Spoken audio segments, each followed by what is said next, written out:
பாரதிய ஜனதா கட்சியின் மாநில பொதுச் செயலாளர் பேராசிரியர் ராம ஸ்ரீனிவாசன் அவர்களின் சட்டப்படியான ஒரு முன்னெடுப்பு, சத்தியப்படியான ஒரு முன்னெடுப்பு, தலித்துக்களுக்கான ஒரு முன்னெடுப்பு.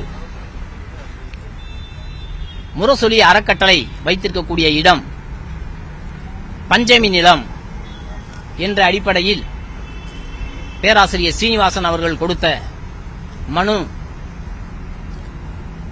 தாழ்த்தப்பட்டோர் ஆணையத்தில் சமர்ப்பிக்கப்பட்டு, தாழ்த்தப்பட்டோர் ஆணையம் முரசொலி அறக்கட்டளைக்கு சம்மன் அனுப்பி விசாரணைக்கு முடிவெடுத்தது. இந்த நிலையில் திமுகவை சேர்ந்த அமைப்பு செயலாளர் ஆர்.எஸ். பாரதி அவர்கள் அந்த விசாரணைக்கான தடை கோரி ப்ரோஹிபிட்டரி ரிட் சென்னை உயர்நீதிமன்றத்தில் தாக்கல் செய்தார்.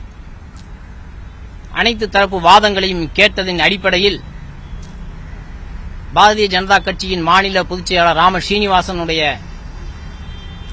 வாதங்களை மூத்த வழக்கறிஞராக திரு ரவி அவர்கள் இருந்து தனது வாதத்தை மிகவும் சிறப்பான முறையில் எடுத்துரைத்தார்.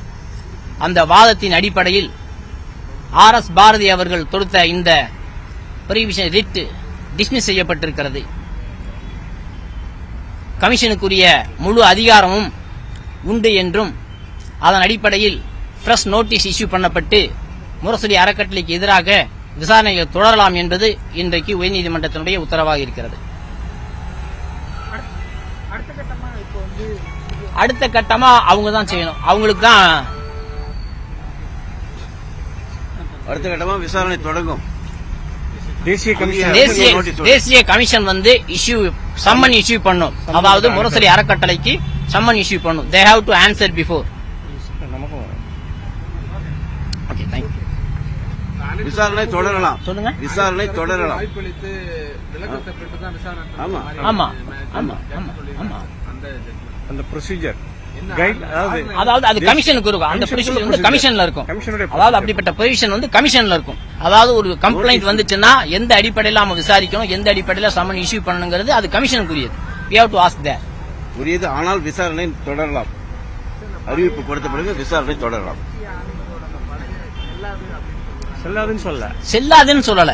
அதாவது என்ன சொல்றாரு, அதாவது ஆர்.எஸ். பாரதி என்ன கேட்கிறாருன்னா, இந்த விசாரணையை வந்து நடத்தக்கூடாது, இந்த அதிகாரம் வந்து கோர்ட்டுக்கு கிடையாது, கமிஷனுக்கு கிடையாது அப்படின்னு சொல்லி கோர்ட்டுக்கு வந்தார். அது வந்து தப்பு. கமிஷனுக்கு முழு அதிகாரம் இருக்கு அப்படிங்கிறது நீதிமன்றத்தினுடைய இன்றைய இந்த டிஸ்மிஸ்ல நமக்கு தெரிய வரும். இல்ல அதெல்லாம் இல்ல, டேட் எல்லாம் எதுவும் பிக்ஸ் ஆகல. அறிவிப்பு கொடுக்கப்பட்டு விசாரணை தொடங்கலாம். விசாரணைக்கு எந்த they have to answer before the commission. SC/ST commission. SC/ST கமிஷனுக்கு அதிகாரம் இருக்கிறது விசாரிக்க. அதுதான் அதனுடைய மைய கருத்து. Thank you.